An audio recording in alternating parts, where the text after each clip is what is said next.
The other day I said YouTube was a very successful company and it implements a specific type of business strategy on the video sharing field. Now, what has led to YouTube's so-called success? Well, I believe I know the answer, and it is often pretty much quite simple.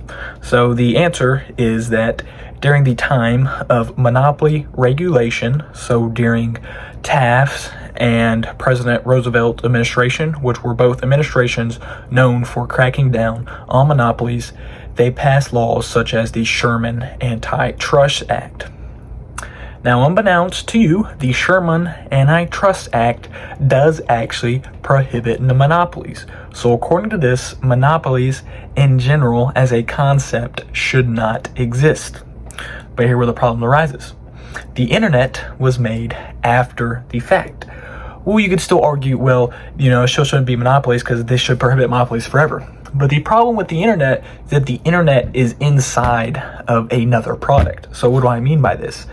You have to have an internet provider in order to have internet. You have to have a mobile device or a cellular device or a laptop or a computer to be able to access your internet provider in order to access the internet.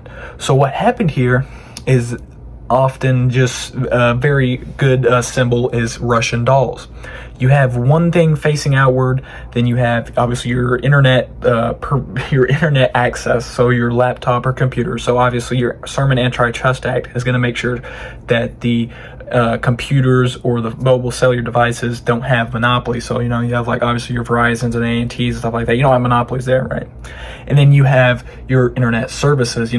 The Sherman Antitrust Act might go a little bit into depth into that and might prevent monopolies, Verizon, AT&T, as I said, you have Apple, BlackBerry. I mean, Apple does kind of have a monopoly, but again, the first two layers, they're kind of restricted. But once you start diving deeper and deeper into the layers, the Sherman Antitrust Act just isn't going to keep up. And I think that's what happened with YouTube. It's so far into the internet spectrum, so far into a specific type of internet that the Sherman Antitrust Act just doesn't apply here. It's not really considered a business. It's relatively new. It's been in the past 20 years. It is a relatively new platform, new concept, and the Sherman Antitrust Act just didn't keep up. So the Sherman Antitrust Act only regulates access and stuff like that into the internet, not full depths of the internet. That is my theory on why YouTube is such a successful company and why it displays types of business practices that were once illegal. But anyways, that's it for today. Stay safe and stay hydrated.